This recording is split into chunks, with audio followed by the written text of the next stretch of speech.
This PowerPoint presentation covers the life of author Arthur Miller, who lived from 1915 to 2005. Childhood.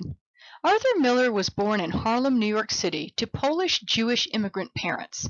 His father lost the family wealth earned from his garment manufacturing firm during the Great Depression. His family was forced to move to a small frame house in Brooklyn after his father lost his business.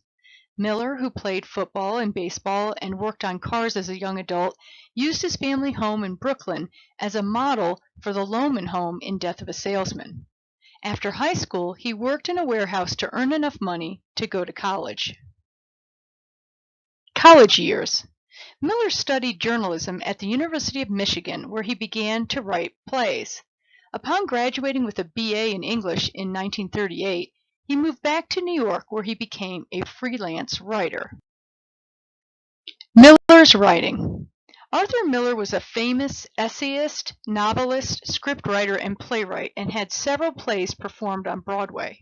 He often wrote about his own life and typical American struggles, as well as how families are destroyed by false values. His work is known for its social criticism and portrayal of characters whose personal weaknesses cause their own demise. He was credited for realistically describing characters' anxiety, depression, and guilt.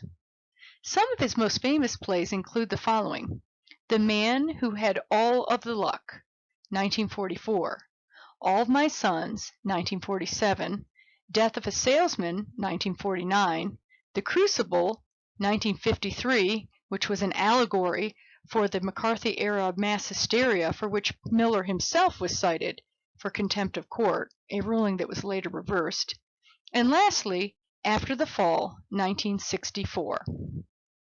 Family life and death.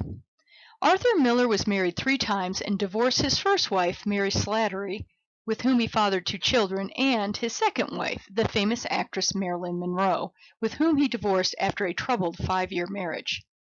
He had 2 more children and remained married to his third wife, Inga Morath, until his death in 2005. Miller died in his home in Roxbury, Connecticut, of congestive heart failure at the age of 89. He had been suffering from cancer, pneumonia, and a heart condition.